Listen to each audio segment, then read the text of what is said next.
한 남학생이 고등학교 시절에 친구의 인도로 교회에 출석을 하게 됐습니다. 교회에 출석을 하면서 중고등부 수련회에 따라가 가지고 은혜를 많이 받고 또 방언도 하게 되어져서 그는 신앙에 열심을 내면서 정말 뜨거운 신앙생활을 하게 되었습니다. 청년부 시절에는 해외 단기 선교까지 나가서 이렇게 복음을 전할 정도로 아주 열정이 가득한 이 사람이 되었습니다. 그러나 그렇게 뜨거웠던 그의 신앙의 삶이 결혼을 하고 나서부터 서서히 식어가기 시작하더니 그 뜨거웠던 믿음은 언제 뜨거웠느냐라고 할 정도로 다 식어버려서 냉랭해지기 시작했고, 조금 더 결혼 생활을 하다가 이제는 신앙 생활을 포기하는 단계까지 이르르고 말았습니다. 그러면서 그 사람이 속으로 생각을 했습니다. 나도 한때는 아주 뜨거웠는데 그런데 별거 없어. 그래서 아무것도 없다라는 거예요. 한때는 정말 뜨거워가지고 어느 누구도 막을 수 없을 정도로 그렇게 열정이 있었는데 지금은 아무것도 없다라는 겁니다. 한때 뜨거웠던 사람들 얼마든지 있죠.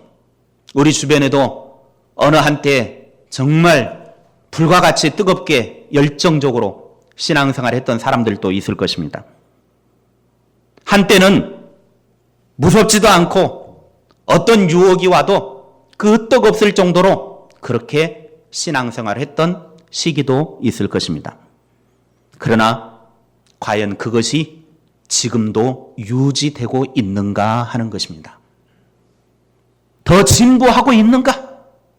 과거에 그렇게 뜨거움으로, 열정으로 기도하고 헌신하고 섬기고 찬양하고 봉사하며 했던 그 모든 것들이 과연 오늘은 더 진보하고 있고 더 뜨거워져 있는가 질문을 해볼 필요가 있습니다. 모든 그리스도인에게는 신앙생활을 하다 보면 위기가 있습니다. 위기가 없는 신앙생활은 아무도 없습니다. 누구에게나 다 신앙생활을 하다 보면 위기는 오게 되어져 있습니다. 뜨거웠던 믿음이 식어질 수도 있습니다. 예배와 말씀의 감동이 사라져서 형식적인 그리스도인이 될 수도 있습니다. 그것은 누구도 예외가 없습니다. 과거의 뜨거움, 과거의 열정, 신앙, 기도, 찬송, 봉사, 섬김, 헌신, 그것이 오늘까지 지속되고 있는지는 별도의 문제입니다. 현재의 것이 아닌 과거의 것들이 오늘의 나를 지속적으로 이끌어 갈 수는 없습니다. 이제 한 해를 서서히 마감하는 시점에서 이제 12월 중순에 달했습니다. 우리의 신앙생활과 영적인 부분들을 한번 점검을 해볼 수 있는 시간이 될 수 있기를 바랍니다. 그래서 부족한 부분이 있다고 하면 남은 시간들을 통해서 더 채워나가고 또 새해를 준비하면서 우리가 어떻게 하나님 앞에 신앙의 삶을 살 것인가도 고민해 볼 수 있기를 바랍니다. 주님께서는 저와 여러분이 회복되기를 원하십니다. 잘 되기만을 바라시는 분이십니다. 그럼에도 불구하고 신앙과 영적인 일들과 삶의 부분 속에서 혹시 나태하고 후퇴하고 있지는 않습니까? 세월이 가면 갈수록 신앙의 연륜은 깊어가고 있지만 신앙은 점점 뒷걸음질만 하고 있지는 않는지 나 자신을 한번 돌아보십시오. 주님은 우리의 회복을 정말 바라시는 분이십니다. 주님께서 우리들에게 간절히 회복되기를 원하시는 부분이 무엇이겠습니까?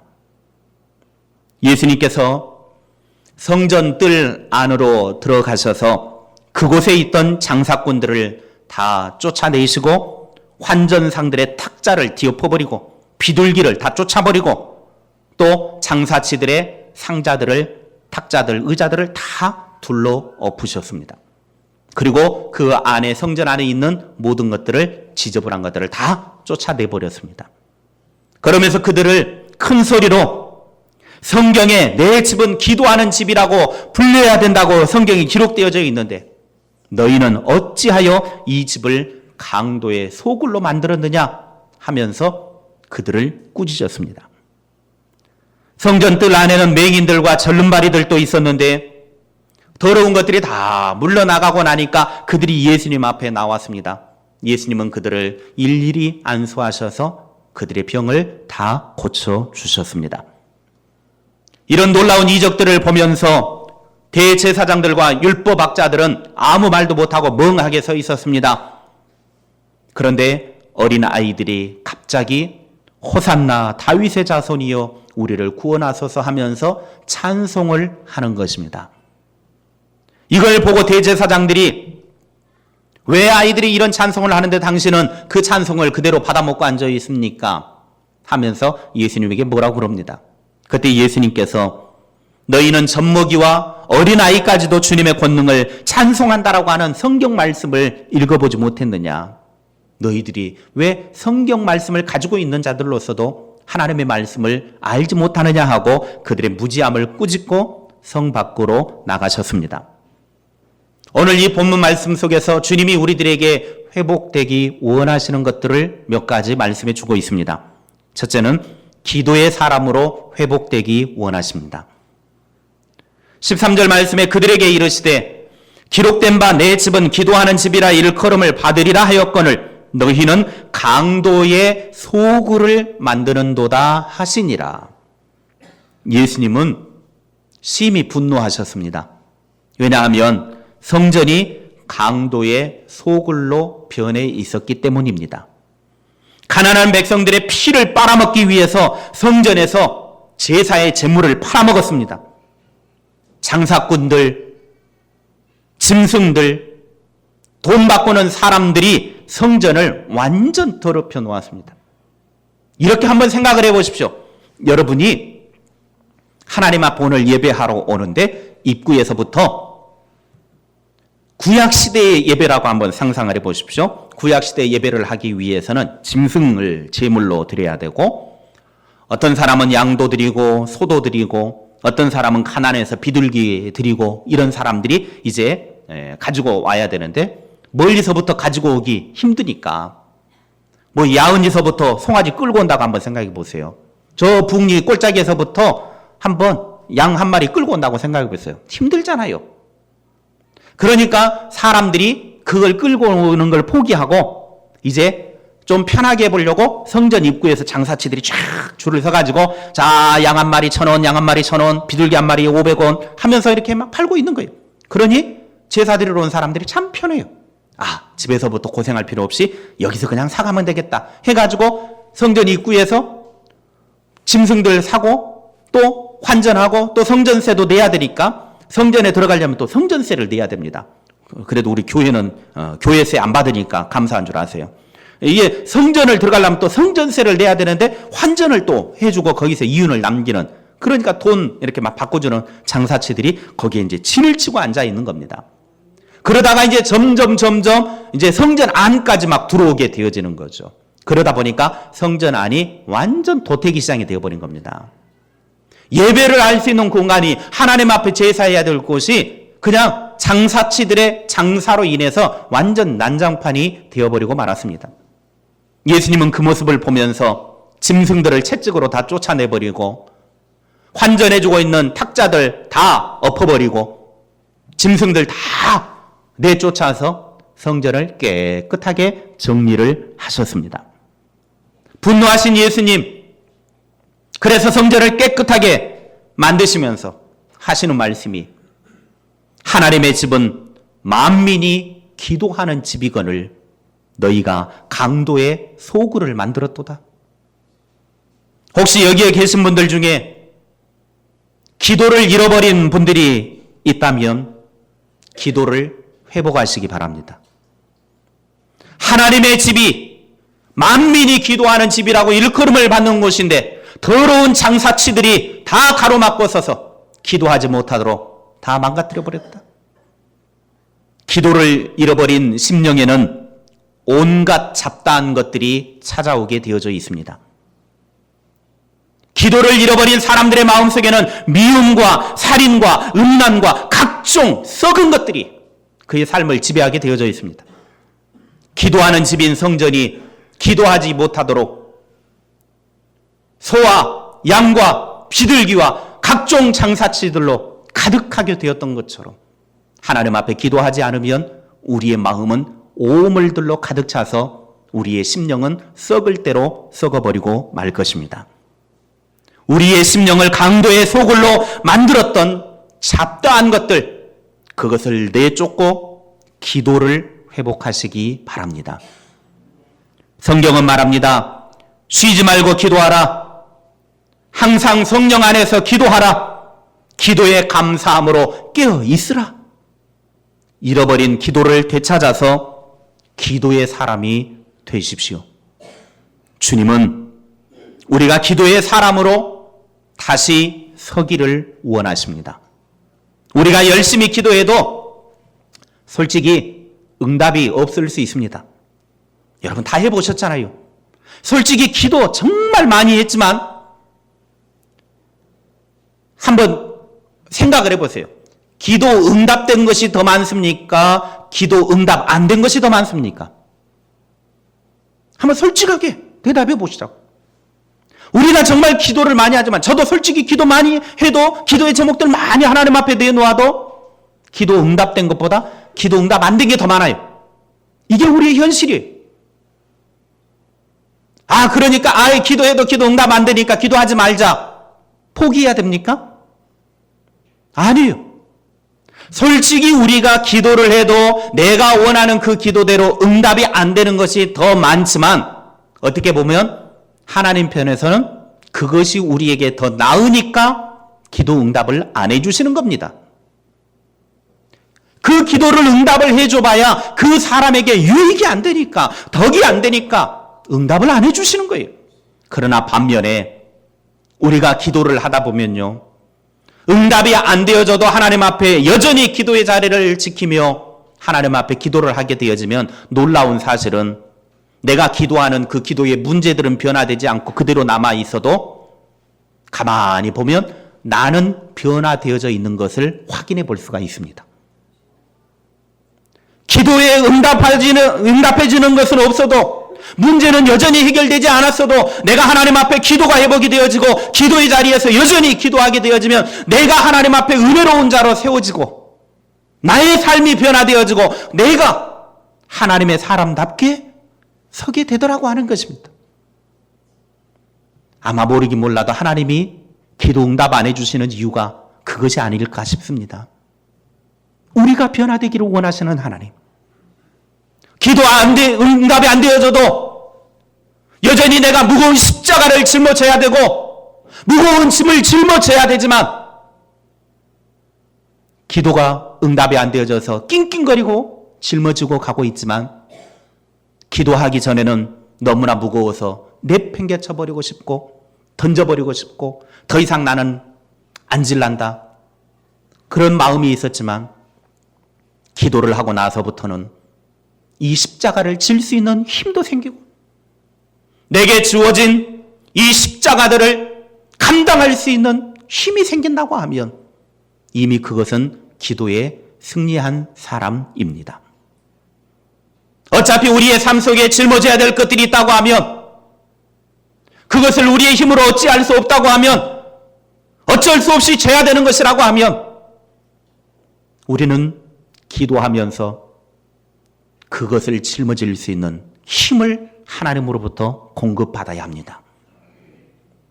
그래서 이왕 짊어질 거 기쁨 가운데 짊어지고 가는 것입니다. 오늘 저와 여러분의 삶이 기도의 사람이 되어져서 주님이 원하시는 우리의 삶이 기도가 회복이 되어져 우리의 삶 가운데 하나님께서 이루시고자 하시는 뜻을 이루어가는 아름다운 삶이 될 수 있기를 바랍니다. 둘째로 치유의 사람으로 회복되기 원하십니다. 14절 말씀에 맹인과 저는 자들이 성전에서 예수께 나오매 고쳐주시니 그랬습니다. 장사꾼들, 짐승들, 돈 바꾸는 사람들을 다 내쫓고 나니까 그 다음에 장애인들이 눈에 보이기 시작했습니다. 그들이 예수님 앞에 나와왔습니다. 그들은 장사꾼들이 있기 전부터 이미 오래전부터 성전에서 치유받기를 갈급해하며 그 자리에 진을 치고 앉아있는 사람들이었습니다. 그러나 장사꾼들에게 밀려가지고 가려져 있던 사람들이었습니다. 그들은 계속해서 그 자리에 앉아 있었지만 성전을 더럽혔던 자들이, 물질에 욕심이 가득 찬 사람들이 그들의 자리를 차지하고 그들을 뒤로 밀어내버렸을 때 그들은 전면에 나설 수가 없었습니다.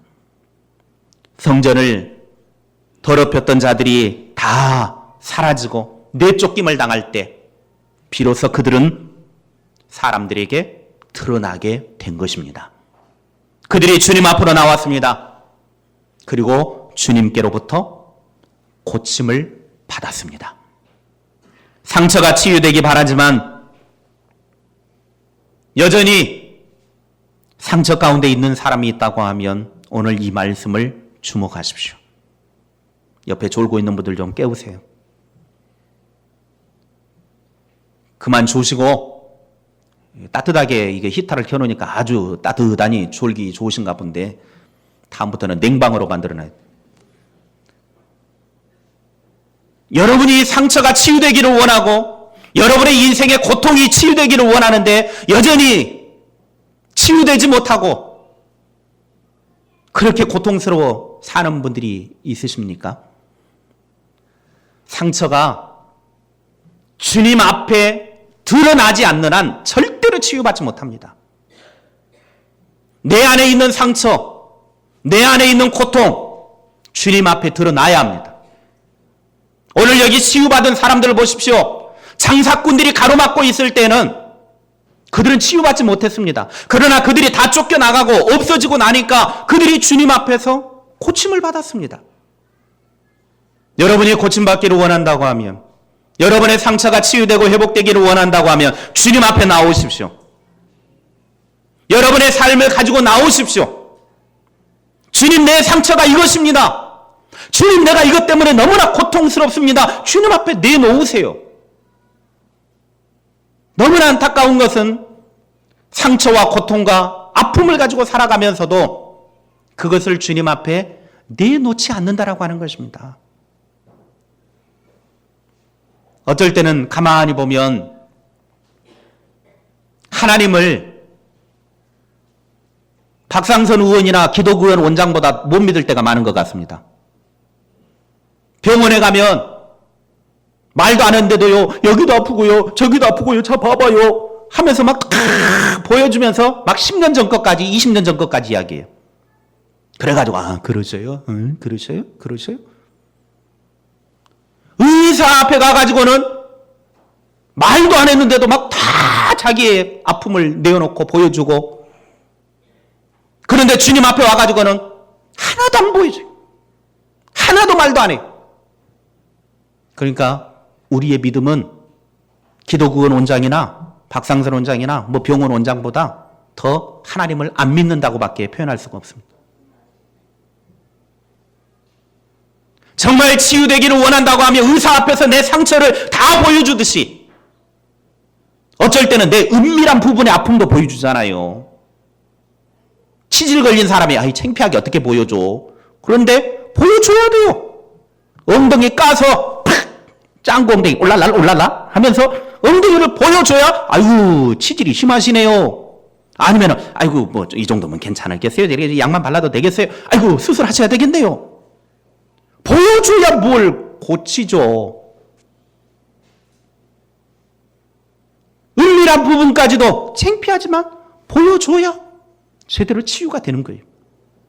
우리가 하나님 앞에 나와서 내 안에 있는 상처, 내 안에 있는 고통, 정말 남들 모르게 눈물 흘리고 있는 이 상처들 하나님 앞에 다 드러내 보여주어야 합니다.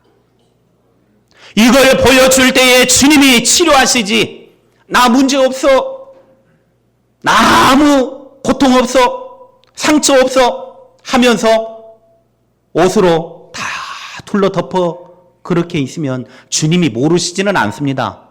분명 주님은 다 압니다. 전지전능하신 분이기 때문에 다 알지만 우리가 우리의 그 아픔과 고통들을 주님 앞에 다 내어놓고 보여주기를 원하시는 분이에요. 치유되기를 원하시는 분이십니다.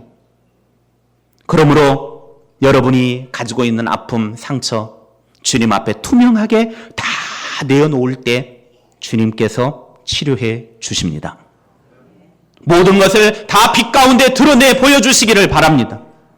우리의 상처를 가리고 있는 한, 우리의 상처를 주님 앞에 감추고 있는 한 치유는 일어나지 않습니다. 상처를 드러내 보여주십시오. 여러분의 환부를 주님 앞에 보여주십시오. 그래서 주님이 나를 치유하시는 그 치유의 은혜, 회복의 은혜가 여러분들에게 있기를 바랍니다. 셋째로, 찬양의 사람으로 회복되기 원하십니다. 많은 사람들이 치유의 광경을 그 성전 안에서 목격을 했습니다. 그러나 그 치유의 현장, 기적의 역사를 목격한 사람들은 어느 누구 한 사람 아무 말도 않고 침묵을 하고 있습니다. 하나님께 영광을 돌려드려야 되는데, 하나님의 이름을 찬양해야 되는데 어느 누구 한 사람 입을 열어서 하나님께 영광 돌리지 않았습니다. 이유는 대제사장들과 제사장의 무리들과 그 성전을 진을 치고 있는 그 악한 자들이 혹시나 예수의 이름을 높여드리고 하나님의 이름을 찬양하면 그들을 잡아가고 패대기를 하고 그러니까 두려워가지고 아무도 입술을 열지를 않았습니다. 그런데 이런 침묵은 그리 오래가지를 않았습니다. 아무것도 모르는 순진한 어린 아이들이, 애들은 뭘 모르니까 뭐 대제사장이 뭔 짓거리를 하는지 뭐 알 게 뭐예요. 애들인데. 순수한 아이들이 그냥 그 현장을 보고서 예수님을 찬양하는 겁니다. 하나님을 찬양하는 겁니다. 입술을 열어서 하나님의 이름을 높여 찬양을 해버리는 겁니다. 그러니까 대제사장이 막 뿔이 나가지고 콧구멍 벌렁벌렁 하면서 막 코에서 막 불이 나가가지고 예수님한테 따지죠. 아, 예수님, 지금 이 어린 것들이 하나님의 돌려야 될 영광을 지금 당신에게 이렇게 찬양을 하고 있는데 왜 가만히 있습니까? 왜 이 아이들을 꾸짖지 않습니까? 그때 예수님이 말씀하시죠. 성경의 예언대로 이 아이들이 찬양하는 것인데 뭐가 문제냐? 성경이 말한 대로 이미 너희들은 성경을 알고 있으면서도 그걸 모른단 말이냐? 성경이 이미 그렇게 예언을 해놓았다. 그런데 이 아이들이 찬송하는 게 뭐가 잘못이냐? 성경은 말합니다. 시편 150편 6절에 호흡이 있는 자마다 여호와를 찬양할지어다. 이사야 42장 8절에 나는 여호와이니 이는 내 이름이라. 나는 내 영광을 다른 자에게, 내 찬송을 우상에게 주지 아니하리라. 감사와 찬양은 하나님의 뜻입니다. 우리를 창조하신 창조의 목적이기도 합니다. 하나님은 우리가 찬양의 사람이 되기를 원하십니다. 하나님의 이름을 높여드리기를 원하십니다. 또한 찬양은 구원받은 자의 마땅한 일이기도 합니다. 하나님은 어디에서나 어느 상황에서나 찬양받기 원하십니다. 우리가 어떤 여건 속에서도 하나님을 찬양하고 감사하는 사람이 되기를 원하십니다. 나의 삶의 환경과 여건에 상관없이 하나님은 찬양받기를 원하십니다. 내 기분에 좌우되는 것이 아니라 모든 상황 속에서 하나님은 찬양받기를 원하십니다.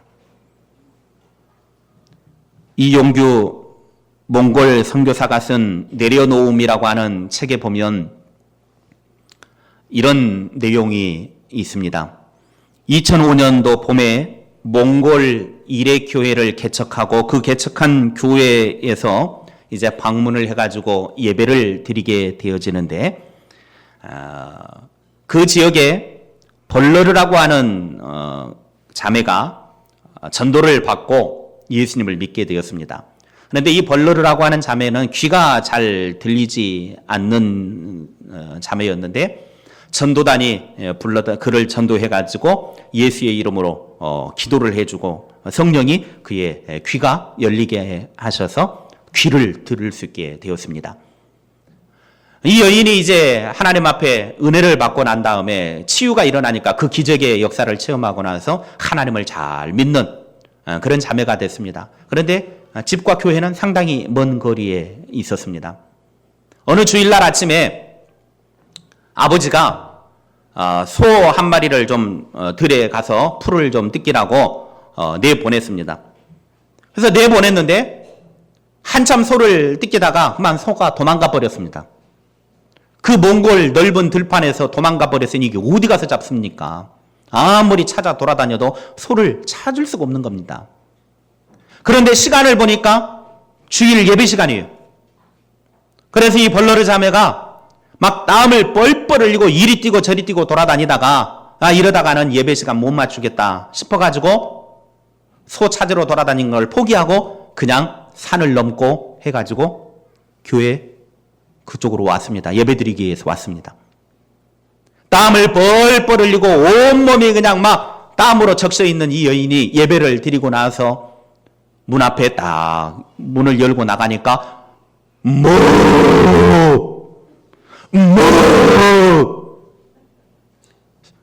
자기 소가 교회 앞에 와 있는 거예요. 주님!